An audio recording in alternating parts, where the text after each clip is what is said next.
Boss जी वालेकुम सलाम। Boss जी ये जमीना का ठेका 3.5 लाख ते 3 लाख ते पहुंच गया। इहदा की हल है, की सूरत हाल?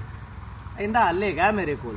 मसला ये आ कि असी जेड़े कुछ पैसे वाले जिमीदार हैं, पैसे वाले जिमीदार तो कुछ जिन्हों का चंगा सिलसिला चलिया है, असी ना बस लकीर दे फकीर बने पे हैं।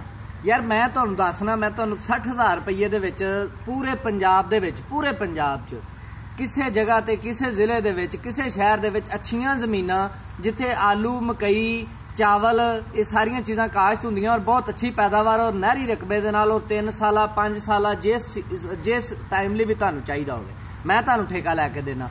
यार इन्हां जेड़े छोटा किसान है ना, यार मैं तुहाडे अगे हत्थ जोड़ना, जेड़े वड्डे किसान ने छोटे किसान दा जेड़ा ना साह पीना छड्ड दिओ यार।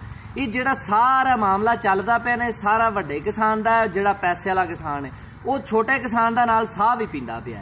हुण 3 जिले ने 4 जिले जिन्हां दे विच इस टाइम ठेका इस टाइम ठेका जेड़ा ना वो 2.5 लाख तो रख के 3.5 लाख तक चलदा पिया। अगर असी 2.5 लाख की गल करिए तो जिले कसूर दे विच 2.5 लाख रुपया ठेका चलदा पिया। इत्थे भी आलू मकई दा काश्तकार है, चावल दा काश्तकार है। दूसरी जगह ते दपालपुर काड़ा हवेली लखा है, सारा एरिया जेड़ा ना काड़े दा एरिया भी तकरीबन 2.5 तो उत्ते 2.5 पौने 3 2.5 सवा 2 2.5 चलदा पिया। उस तो बाद साढ़े को आ जाता अगे पागपतन वाला एरिया, सब तो ज्यादा नंबर तुसी पागपतन वाले लई खड़े जे। ये तुहाडा नंबर तुहानू नाम मिलना चाहिए कि तुसी जेड़ा ना वाहवा जेड़ा छोटा काश्तकार है ना उनके हक ते उनकी रोजी ते वाहवा लत्त रखी बैठे जे। तुहानू इस गल का इनाम मिलना चाहिए। तुहानू मेरे ख्याल खुशी हुंदी है इस काम दे विच कि तुसी उत्थे जेड़ा ना ठेके वधा के पागपतन का इस टाइम 3.5 लाख रुपया ठेका है। बंदा हैरान हो जाता है कि ये जेड़ा ना ये ठेके क्यों इन्ना ठेका है। गल ये आ कि जेड़ा पैसे वाला जिमीदार है वो करदा की पिया, वो साल 2 साल का ठेका भी एडवांस दिंदा पिया, वो 3 साल 2 साल के एग्रीमेंट नाल जमीन भी लैंदा पिया। वो पैसा उनके कोल हैगा, पैसा उत्ते फसल के उत्ते ला के ज्यादा पैसा भी कमांदा पिया।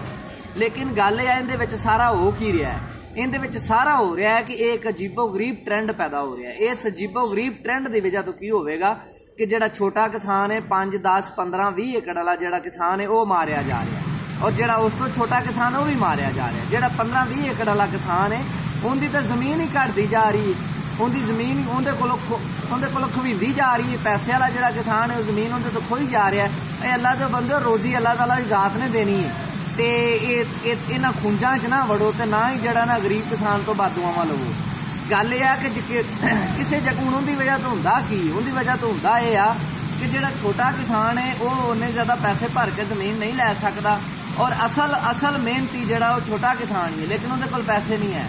असल जेड़ा हिस्सा इस मुल्क की मशीयत के विच जेड़ा हिस्सा है वो छोटा किसान ही पांदा पिया, क्योंकि उनकी तादाद बहुत ज़्यादा है। वो तकरीबन 90 तो 92% उनकी तादाद है जेड़ा 25 20 25 30 एकड़ का काश्तकार है। गल यह कि तुसी ये चाहते हो कि तुहाडे मुल्क का जेड़ा अगे माशाअल्लाह है पोजीशन बनी थी, तुसी ये चाहते हो कि मजीद ये पोजीशन खराब होवे, और तुसी आपदा भी नुकसान कर रहे हो। बहुत ज़्यादा ठेके भर के, बहुत ज़्यादा पैसे ला के, बहुत ज़्यादा आवाजारियां आपदे सिर भी लेंदे पे हो, बहुत ज़्यादा अखराजात करके सारियां आवाजारियां आपदे सिर भी लेंदे पे हो। यार गल ये आ कि इस जेड़ा ठेके वाला ट्रेंड इनू हटाओ। जेड़ा छोटा जिमीदार है वो आपदे जिले तो दूसरे जिले जाके काम नहीं कर सकता, क्योंकि एक तो छोटे लैवल पर कर रहा, दूसरे उनकी होर बड़ियां मजबूरियां, उनके कोल उन्ना पैसा नहीं है, उनके कोल उन्ने जरई हालात नहीं है किसी दूसरी जगह पर जाके वो सिलसिला कारोबार कर लवे। उन्होंने इस कारोबार को अलावा किसी कारोबार का पता नहीं है, वो होर किसी कारोबार से जा नहीं सकता। ठीक है, ये सारिया ऑप्शन देखा करो यार, रिज़्क अल्लाह ताला इज़्ज़त देगी, और इंशाअल्लाह ताला इकबाल का एक शेर है, तू चाही है बसेरा कर पहाड़ों की चट्टानों पर, तेरे सामने आसमां और भी।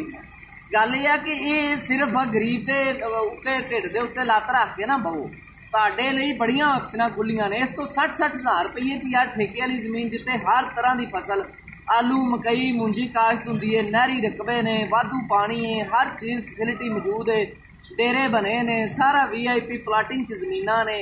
गल यह कि तुसी इन्हां गरीबां दी जान छड्डो, थोड़ा जिहा उधर हरकत करो। जो तुहानू नहीं लभदा मैं तुहानू लभ के देना, मेरे नाल राबता करो, मेरा नंबर उत्ते मौजूद है, इस नंबर ते राबता करो। जेड़े जिले जेड़े शहर च तुसी कहोगे मैं तुहानू ये आलू मकई ते मुंजी वाला रकबा लैके देंगा, और इंशाअल्लाह ताला मेरा ये तुहाडे नाल वादा है। और मैं सिर्फ ये कम जेड़ा ना मेरा बहुत ज्यादा ना दिल बुरा होंदा है चीज़ देख के कि जो छोटा किसान है वो मारिया जा रहा है, जेड़ा पाकिस्तान की मशीयत दे विच एक अच्छा खासा हिस्सा दे रहा है, ਉਹ ਕਿਸਾਨ ਮਾਰਿਆ ਜਾ ਰਿਹਾ, ਉਹ ਬਹੁਤ ਜ਼ਿਆਦਾ ਤਕਲੀਫਾਂ 'ਚ, ਉਹ ਤੰਗੀਆਂ 'ਚ, ਉਹੀ ਨੁਕਸਾਨ ਉਠਾ ਰਿਹਾ, ਉਹੀ ਪਰੇਸ਼ਾਨ ਹੈ, ਉਹੀ ਮਿਹਨਤ ਕਰ ਰਿਹਾ, ਠੀਕ ਹੈ। ਯਾਨੀ ਕਿ ਉਹ ਜਿਹੜਾ ਅਸਲ ਹੱਕਦਾਰ ਹੈ ਉਹਦੇ ਕੋਲ ਹੱਕ ਨਹੀਂ ਜਾ ਰਿਹਾ। ਹੁਣ ਅਸੀਂ ਆਪਣਾ ਵੀ ਨੁਕਸਾਨ ਕਰ ਰਹੇ ਹਾਂ ਤੇ ਉਹਦਾ ਵੀ ਕਰ ਰਹੇ ਹਾਂ। ਅਸੀਂ ਇਹ ਤਰੀਕਾ ਆਇਆ, ਇਹ ਤਰੀਕਾ ਬਿਹਤਰ ਨਹੀਂ ਕਿ ਅਸੀਂ ਆਪਣਾ ਵੀ ਫਾਇਦਾ ਕਰ ਲਈਏ ਤੇ ਉਹਦਾ ਵੀ ਫਾਇਦਾ ਹੋ ਜਾਵੇ। ਤੇ ਅੱਲਾਹ ਤਾਲਾ ਦੀ ਜ਼ਾਤ ਜਦੋਂ ਕਿਸੇ ਇਨਸਾਨ ਦਾ ਇੱਕ ਇਨਸਾਨ ਫਾਇਦਾ ਕਰਨ ਦੀ ਕੋਸ਼ਿਸ਼ ਕਰਦਾ ਨਾ ਤੇ ਅੱਲਾਹ ताला की ज़ात उहदे च बड़ी बरकत पाँदी है। तो नीयत सिर्फ ठीक होनी चाहिए, बाकी सारिया चीज़ां अल्लाह ताला की ज़ात करने वाली अपने हाथ च कुछ नहीं हैगा। तो मैं तुहानू ये रिक्वेस्ट करना, जिन्हों किसी नूं ठेके ते ज़मीन की जरूरत है, चंगी ज़मीन की, माड़ी नहीं, आपदी वेख के पसंद करके लवे, ठीक है। मेरे नाल राबता करे, मेरा नंबर उत्ते मौजूद है। इन्हां किसानां दी जिहड़ी ना छोटे किसान की जान छड्ड दो, ये मैं तुहाडी ना बड़ी दिल तो मेहनत कर रहा, दिल की गहराई तो मेहनत कर रहा कि इस छोटे किसान की जान छड्ड दो।